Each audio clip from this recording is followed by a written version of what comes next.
बिस्मिल्लाहिर्रहमानिर्रहीम। अस्सलाम वालेकुम। आप देख रहे हैं नाइन ब्रदर और मैं हूं नसीर जर्मनी से। हमारे साथ आज फिर मकसूद अहमद नसीम साहब, जिनका बचपन ख़ानदान मसीह मौऊद अलैहिस्सलाम के घरानों में गुजरा। वो अच्छी तरह पाकिस्तान के हालात भी जानते हैं और अरसा 50 साल से तकरीबन जर्मनी में मुकीम है।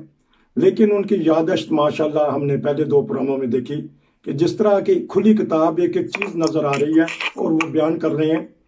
तो बीच में बाज़ दफ़ा मैं बोल पड़ता हूँ, तो मैं माज़रत चाहता हूँ कि बीच में बोलना पड़ गया मुझे। तो मैं कोशिश करूँगा कि ज़्यादा सुनूँ और हम चलते हैं और हाल चाल पूछते हैं और उनसे मज़ीद बातें करेंगे। हाँ जी, अस्सलाम वालेकुम। वालेकुम अस्सलाम वरहमतुल्लाहि वबरकातुहू। जज़ाकमुल्लाह, शुक्रिया। आपके प्रोग्राम बड़े ही मुझे पसंद आए। तो अब बताइएगा कि अब आगे के हालात बताइएगा। मैंने अब क्या सवाल आपसे करना, आप बताएंगे, हम सारे सुनेंगे जी।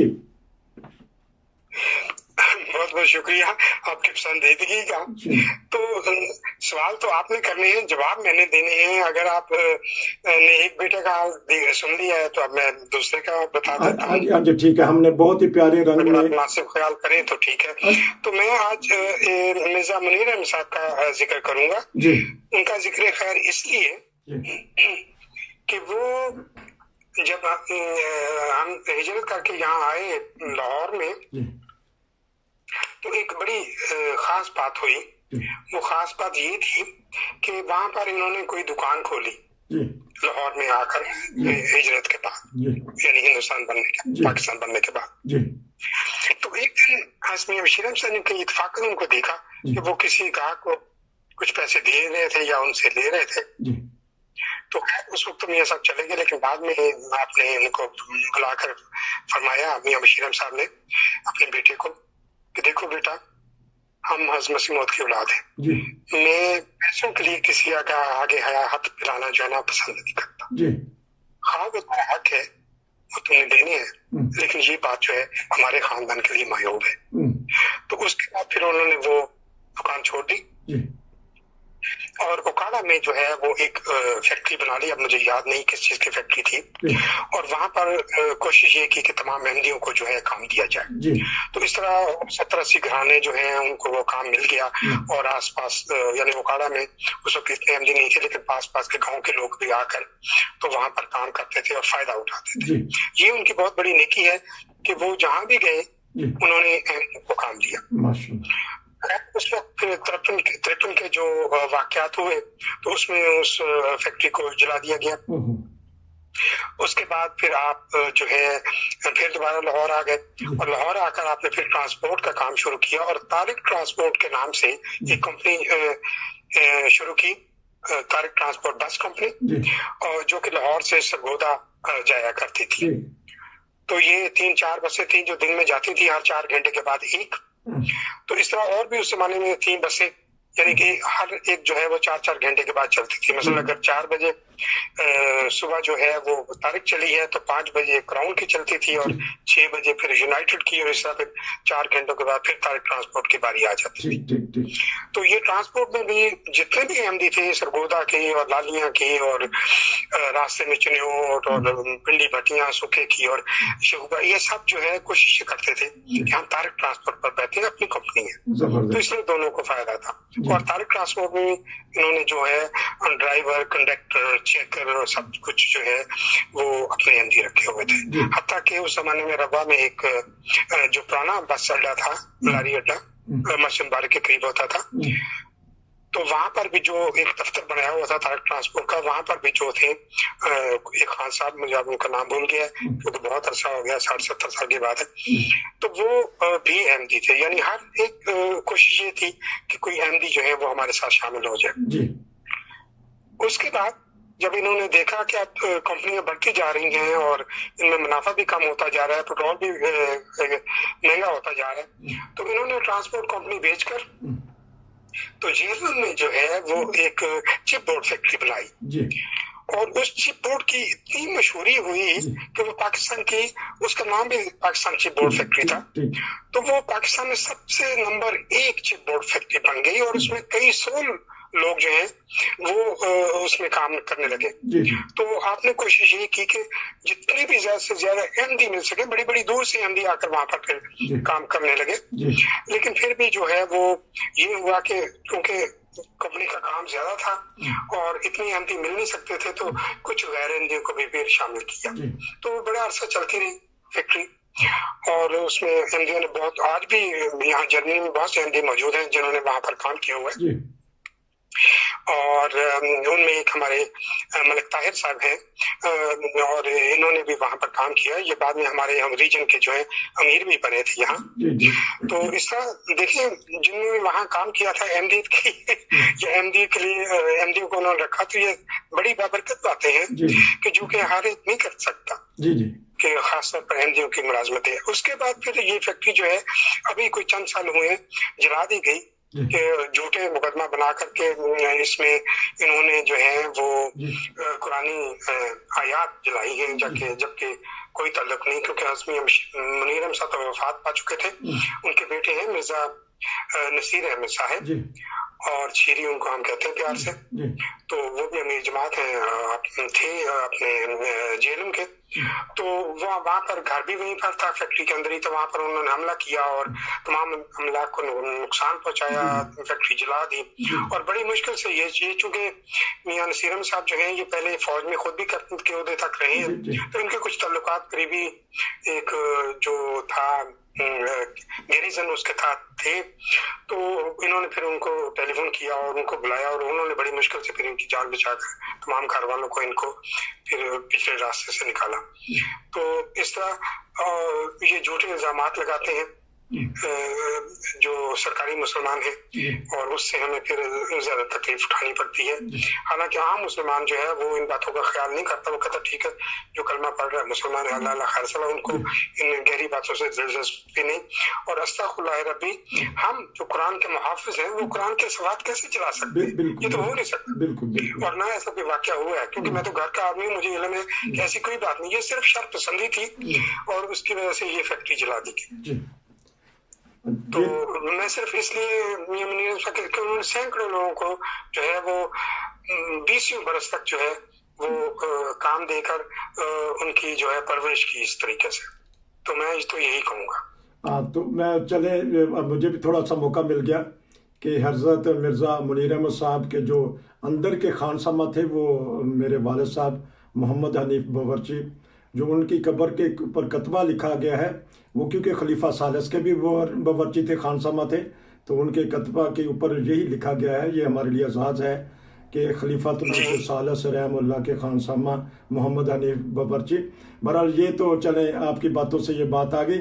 ہاں جی، یہ آپ نے دو بیٹوں، باتوں سے باتیں نکلتی ہیں. ہاں جی، تو دو بیٹوں کا آپ نے ذکر خیر کر دیا، اور ایک تو جو آپ نے ایک پروگرام میں بتایا تھا کہ ایک پوتی ایسی خوش نصیب ہیں جو وقت کے امام مہدی مسیح موعود علیہ الصلوۃ والسلام کی بابرکت آنکھیں، بابرکت نظریں بھی ان کے اوپر پڑی ہیں، کہ حضرت مرزا بشیر احمد صاحب رضی اللہ تعالیٰ عنہ کی وہ بیٹی، کیا نام تھا آپ نے بتایا ان کا؟ امت السلام وہ تھی. اچھا جی، اور پھر ان کی اولاد تو ماشاءاللہ پوری دنیا میں پھیل گئی ہے، اور اس بارے میں کچھ بتانا چاہیں تو؟ ہاں، وہ بی بی امت السلام کا ایک واقعہ مجھے یاد آ گیا ہے. جی. وہ واقعہ یہ ہے کہ آپ نے جو ہے وہ یونیورسٹی سے مولوی فاضل کا امتحان جو ہے وہ اس میں فرسٹ آئی تھی، سب سے اوپر، ماشاءاللہ، اتنا یعنی ان کا نالج تھا. تو یہ دیکھیں کہ ہمارے گھر کی بیویاں جو ہیں وہ اس زمانے میں مولوی فاضل کیا کرتی تھی، یعنی کالج اور یہ وہ تعلیم جو ہے اس کو کوئی خاص اہمیت نہیں دی جاتی گھر میں. تو اس لیے جب میری منجلی سسٹر جو ہیں ان کا نام ہے زبیدہ رشید، ان کا نام ہے، اور بعد میں ان کی جو ہے فرینکفرٹ میں شادی ہوئی اور محبوب احمد نسیم صاحب سے، تو ان کا نام پھر زبیدہ نسیم پڑ گیا. ہم پیار سے ان کو بیدی کہتے ہیں، گھر میں بھی، خاندان میں بھی، خاندان مسلموں میں بیدی کہا جاتا ہے. تو ان کو حضرت ام مظفر نے، یعنی میری منہ بولی والدہ نے جو ہے بی اے تک تعلیم دلوانے کی جو ہے وہ قبالہ کیا تھا، اور وہ تعلیم دلوائی.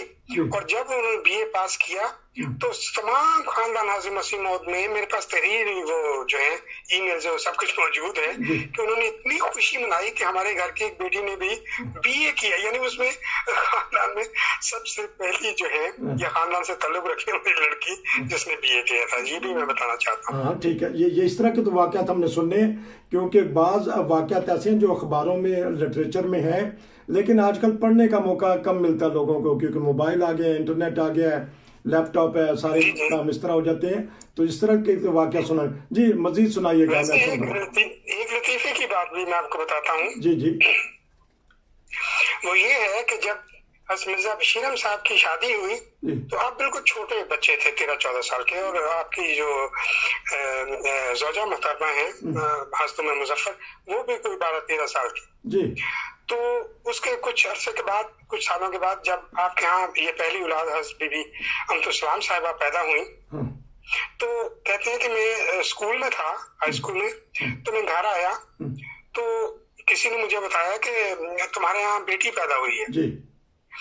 तो मैं शर्म के मारे अम्मा जान के चारपाई के नीचे जाके छुप गया। और वो फिर सब इधर उधर ढूंढते रहे कि वो बशीर आया था, कहाँ गया, बल्कि नहीं, अम्मा जान हज़रत बशीर अहमद साहब को बुशरा कहकर पुकारा करती थी, इसीलिए आपने अपनी कोठी का नाम रब्बा में अल बुशरा रखा था। ठीक। तो ये देखिए कैसी तारीखी बातें हैं।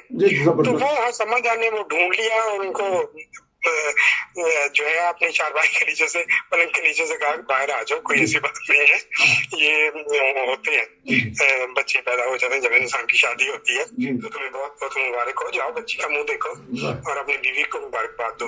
तो ये बातें हैं जो ये वाकया जाती तौर पर हज़रत बशीर अहमद साहब ने मुझे खुद सुनाया था, तो इसलिए मुझे याद है।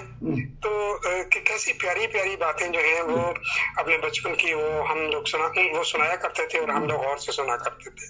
जबरदस्त। और उनकी कोई ऐसी कि वो हिस्से मज़ा भी था, सुनने में आया है कि वो मुस्कुराते भी थे, सुनाते भी थे। तो कोई उनकी सैर का वाकया या कोई ऐसा वाकया बताइएगा कि जो आपके साथ हो और नाज़रीन को बताना चाहें।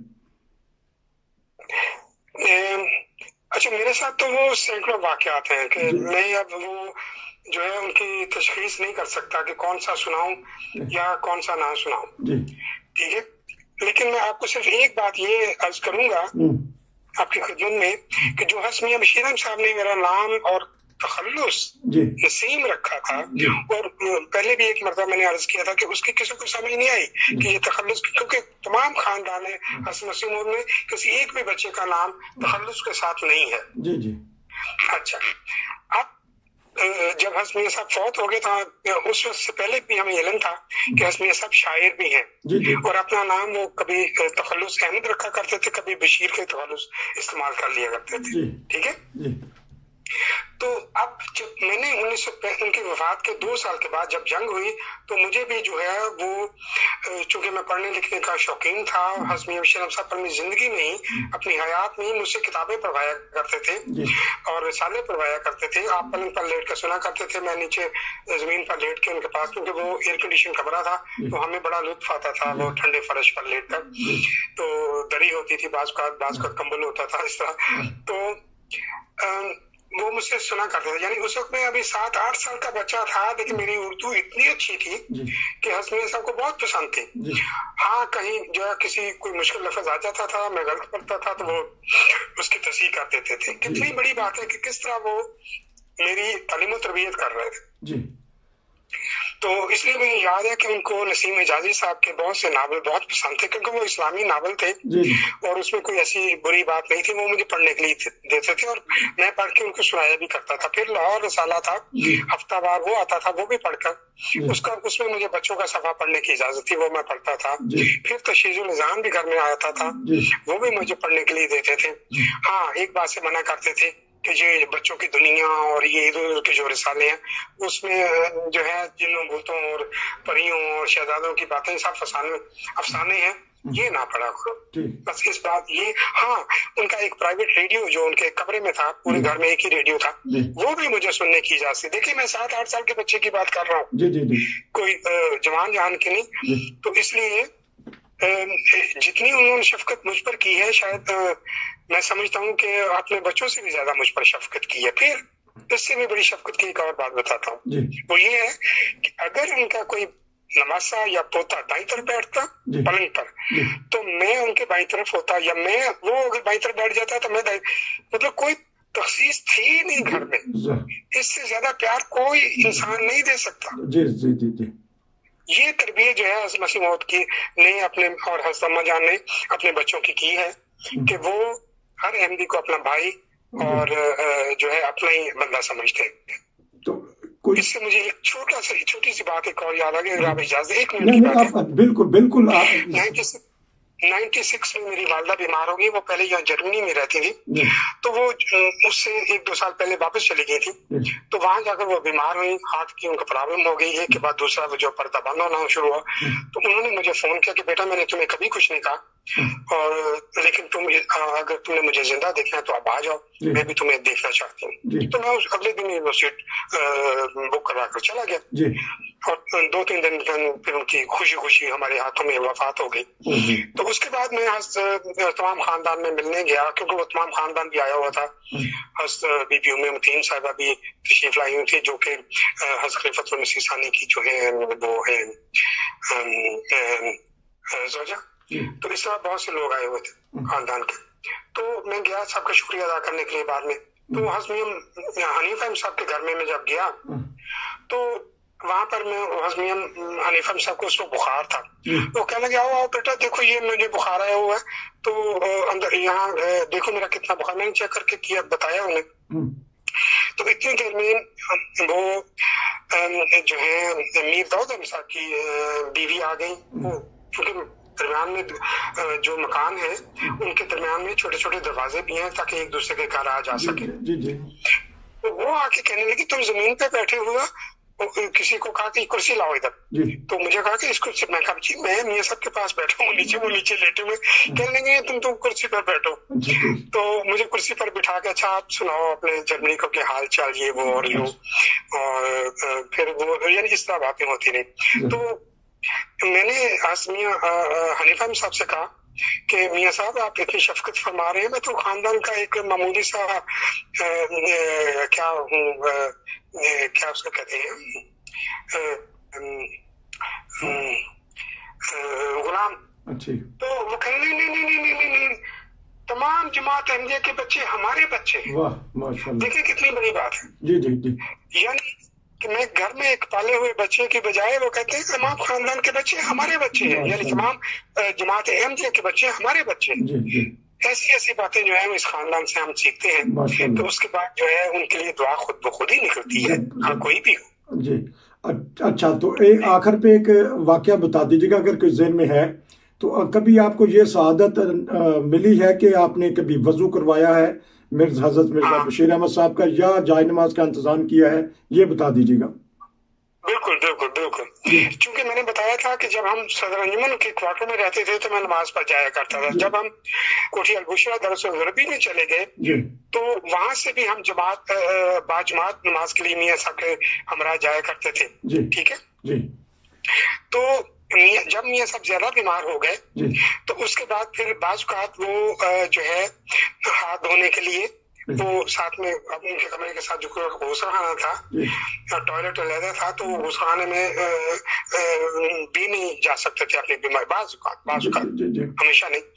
تو اس وقت جو تھا جو بھی کوئی گھر میں موجود ہوتا تھا وہ ان کے ہاتھ دھلا دیتا, جن میں مجھے بھی یہ سعادت حاصل ہوئی کہ میں لوٹے میں پانی لے آتا تھا, تولیہ لے آتا تھا, صابن لے آتا تھا, اور ایک چمچی سی جس میں کہ وہ نیچے رکھ کر میں اپنے تو وہ پانی سے لوٹے سے پانی ڈالتا تھا, وہ ہاتھ وغیرہ دھو لیتے تھے, کلی کر لیتے تھے. تو یہ سعادت ہمیں نصیب ہوئی ہے, بہت مرتبہ ہوئی ہے. اس لیے میں یہ نہیں کہہ سکتا کہ 1-2 مرتبہ ہوئی. لیکن آپ گھبراتے تھے, جب میں کرواتا تھا تو گھبراتے تھے کیونکہ وہ بچوں سے کام نہیں کروانا چاہتے تھے. مطلب کتابیں پڑھوا لیتے تھے, رسالے سن لیتے تھے, ریڈیو کو بھی وہ خبروں کے لیے مجھ سے لگوا, لیکن یہ جو ہے نا ہاتھ دھلوانے والا, یہ نہیں کروانا پسند کرتے تھے. یہ وہ ان کا ایک خادم تھا, بلکہ ان کا نام بھی بشیر احمد خادم ہے. انہوں نے خادم اپنا خود ہی رکھا ہوا تھا کہ میں میاں صاحب کا خادم ہوں. تو اس मुझसे वो करवा लेते थे, लेकिन मुझसे करवाना जो है वो कभी वो विषय सब नहीं होते थे तो तब करवाते थे, वरना कोशिश करके लड़खड़ाते हुए खुद ही दीवारों का सहारा लेकर चले जाते थे और कुल्ली कर लेते थे और हाथ धोकर फिर वापस आ जाते थे। हाँ, अलबत्ता ये कि मेरे कांधे पर भी हाथ रखकर फिर वो सहारा लेकर यानी वापस आ जाते थे या चले जाते थे। तो ये साथ है जो कि हमें उन बुजुर्गों की मैयत में नसीब हुई। अल्लाह ताला उनको जज़ाए खैर दे और उनके दर्जात क़यामत बुलंद करता चला जाए। आमीन। इसी फिक्रे पे हम प्रोग्राम ख़त्म करते हैं कि अल्लाह ताला उनके दर्जात बुलंद से बुलंद करता जाए और अल्लाह ताला आपको भी जज़ाए खैर दे कि आप वो वाक़यात बता रहे हैं जो और किसी को नहीं पता, क्योंकि आपके साथ बीते हैं, आपने उनके साथ ज़िंदगी गुजारी है।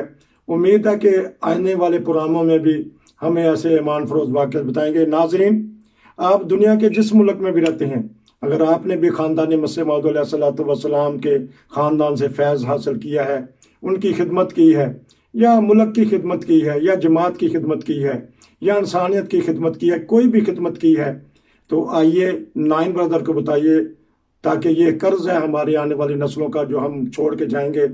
जुड़े रहिए नाइन ब्रदर के साथ। नसीर को इजाज़त दीजिए। आपका शुक्रिया जी। अस्सलाम वालेकुम रहमतुल्लाह।